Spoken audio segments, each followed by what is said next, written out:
Hello दोस्तों। भाग्य से बढ़कर के कुछ भी नहीं है। जिस दिन आपको जितना लिखा हुआ है उतना मिलेगा, चाहे सुख रहे या दुख रहे। मेहनत तो सब करता है। वह लेबर भी भर दिन मेहनत करता है जो 500 रुपया पर डे कमाता है, लेकिन वह कुछ भी उन्नति नहीं कर पाता है। कोई ज़रूरी नहीं है कि बहुत पढ़ा लिखा है, बहुत इंटेलिजेंट है, पढ़ने में बहुत अच्छा अच्छा रिजल्ट है, बहुत मेहनती है, वह बहुत अच्छा कमा लेता है। या अगला जो पढ़ने में बहुत कमज़ोर है वह कुछ नहीं कर पाता है। ऐसी कोई बात नहीं है। कम पढ़ा लिखा आदमी भी बहुत अच्छा कमा लेता है और बहुत अच्छा उसको सम्मान मिलता है और बहुत अच्छा अच्छा काम कर लेता है कमा करके।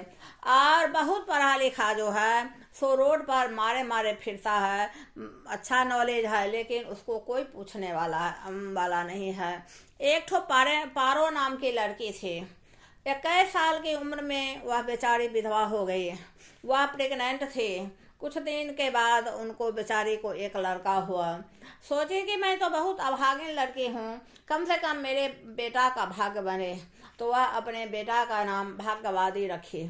सोची कि कम से कम नाम अच्छा रखेंगे तो भाग्य इसका अच्छा रहेगा।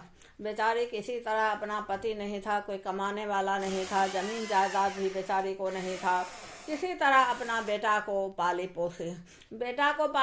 बेटा जब बड़ा हुआ तो एक माता के मंदिर में वह रहने लगा। माता के मंदिर में अपना माता का पूजा पाठ करता था, अपना भोजन करता था, बस हो गया। माँ बेचारी भी किसी तरह अपना पेट भर लेती थी।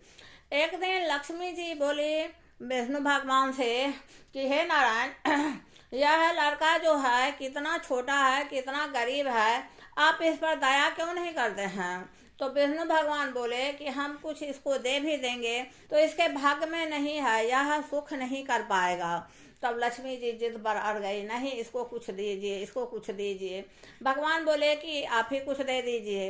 एक डायमंड का हार लक्ष्मी जी उस लड़का को दे दी।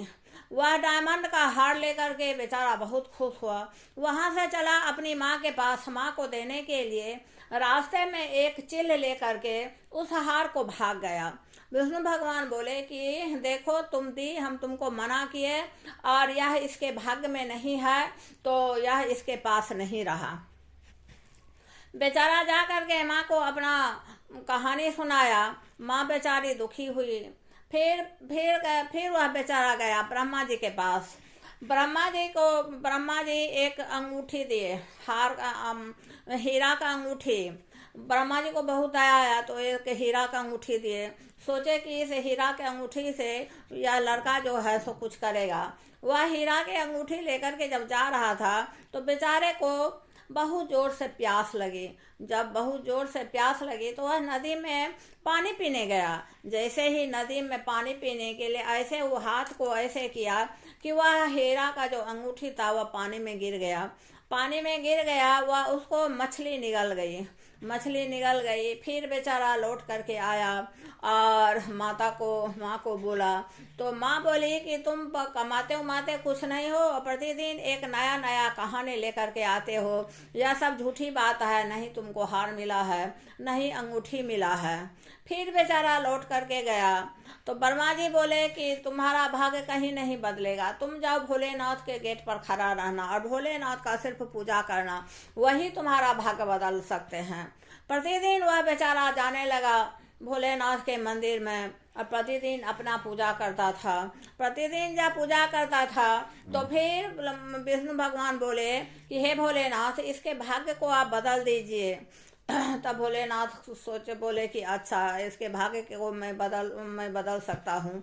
और ब्रह्मा जी भी बोले कि भोलेनाथ को छोड़ करके इसके भाग्य को कोई नहीं बदल सकता है। भोलेनाथ भाग्य देवी को बोले कि भाग्य देवी, आप इस लड़का के भाग्य को बदल दीजिए। भाग्य देवी बोले कि नहीं, यह कैसे हो सकता है, इस लड़का को जिंदगी में कभी सुख नहीं लिखा हुआ है। भोलेनाथ बोले कि हाँ होगा, क्यों नहीं होगा, आपको इसके भाग्य को बदलना होगा। भाग्य देवी झुक गई और बोली कि ठीक है। उस मंदिर के सामने एक असरफी गिरा हुआ था। वह असरफी लाया और अपने माँ को दिया। उसकी माँ बहुत खुश हुई। वह असरफी लेकर के गई मछली खरीदने के लिए। वह बेचारी मछली खरीद करके लाई, सब रास्ता में मछली मर गया। मछली मर गया तो वह मछली अपना बनाने लगी, जैसे छील उल करके बनाते हैं मछली को, वैसे बेचारी बनाने लगी। जैसे ही उसको काटी कि उसके पेट से वही अंगूठी हीरा वाला निकला जो ब्रह्मा जी दिए थे। बस माँ बोली बेटा से कि बेटा देखो, सो यह मछली के पेट से अंगूठी निकला है। तो बेटा बोली माँ वही अंगूठी है जो हमको ब्रह्मा जी दिए थे। उसके बाद वह लड़का सोचा कि अब हमको कुछ पैसा हो गया, हमको लकड़ी का व्यापार करना चाहिए। जंगल में एक बहुत दिन से बहुत सूखा हुआ पेड़ था। वह लड़का जो था उस पेड़ पर जलावन काटने लगा तो वही उसका लक्ष्मी जी जो दी थी वही हार उस पर टांगा हुआ था। लड़का बहुत खुश हुआ, सोचा कि अरे यह तो मेरा ही हार है, जो हार की हमको लक्ष्मी जी दी थी। वह लाया हार अपने माँ को दिया। माँ बहुत खुश हुई। माँ को वह लड़का बोला कि माँ यही हार हमको लक्ष्मी जी दी थी। धीरे धीरे वह लड़का जो है सो अपना व्यवसाय करने लगा। बहुत कम एज का लड़का था और भाग्य देवी जब उसका साथ देने लगी तो वह तो कितना सुखी संपन्न हो गया होगा, यह बात आप लोग अनुमान लगा सकते हैं। धन्यवाद दोस्तों।